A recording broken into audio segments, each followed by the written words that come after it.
One guy I want to pick your brain about a little bit is Valeri Nichushkin and what a game he had. He's now up to 8 goals in 16 games so far in the playoffs, and the money signs are probably going off in his brain as a pending UFA. The Avs, like the surprising thing when you load up their page on Cap Friendly, as I have right now, $25.6 million in projected cap space. Like when you look at Nichushkin, Kadri, Kemper, like they'll have the ability to maybe keep a couple of them. But is Nichushkin with this run? Do you think he's priced himself out of the Avalanche's range? Probably. I mean, the Avs are going to be able to make some interesting decisions and keep some of the players that they have. Like Chris Gear laid out their cap formula in a story a few months back on Daily Faceoff. You can find it. They can find a way to keep someone like Nazem Kadri, for instance. They can find a way to keep various pieces. It all starts with what's the number for Nathan MacKinnon moving forward. He has one more year left on his deal, but is eligible to sign an extension this summer. And you would think that they'd start there and work their way backwards in terms of their cap picture. Now, Nichushkin, though, I think a lot of people saw him, probably pre-playoffs, 25 goal season as someone that was in that sort of 3.5, $4 million range. And now he's looking at, like, my guess is he's somewhere in the Brian Rust to Zach Hyman range as this big, rangy winger that can play with all of your top players, who's been really difficult to handle, and he's now going to be getting paid. Like he's going to be getting the term, and he's going to be getting the dollars from somewhere.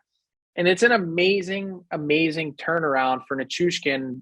A lot of teams are going to be all aboard the choo-choo train this summer trying to get him because they see the impact that he has in the playoffs, and to see this development. Even Jared Bednar was saying, just a couple days ago in Denver, that he's been surprised about how the path that Nichushkin's taken. It wasn't that long ago, a few years ago, that he had 0 goals and 0 penalty minutes in 57 games for the Dallas Stars. Like, that's hard to do.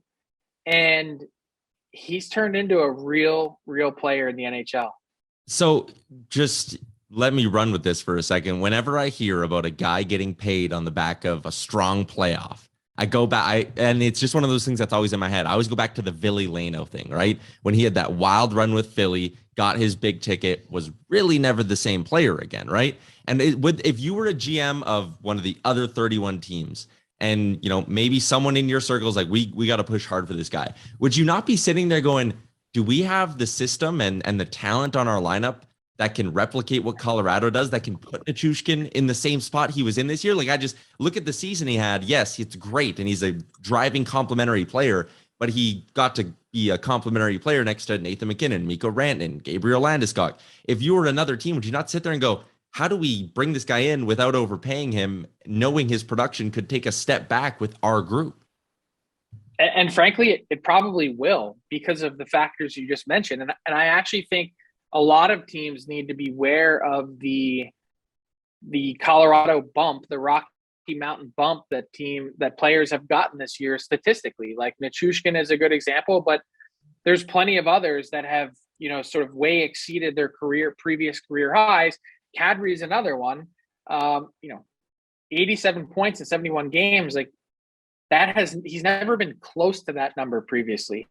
Nichushkin is one. Pretty much everyone, if you go down the list, like Burakovsky has been sort of at his career high. JT Compher's been, his numbers are elevated. Take someone like, okay, here's a good example. Nicholas Aube-Kubel. He was a waiver wire pickup, 11 goals, 22 points. He was sort of in the single digits before that. Like, everyone there has gotten a bump.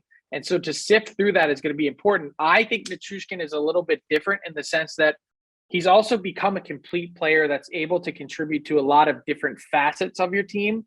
And he's also got a bit of the pedigree, right? Like, he was a top 10 pick. Ville Leno was not. And it's interesting to make the Leno comparison because I understand what you're doing. Hmm. I feel like in this case, a lot of what Nichushkin, with that size and that ability and the skill, he's able to probably replicate a lot of that. Like, I don't see it on a decent team why he wouldn't be able to be a really consistent 20-goal scorer that brings a lot to the table with his size.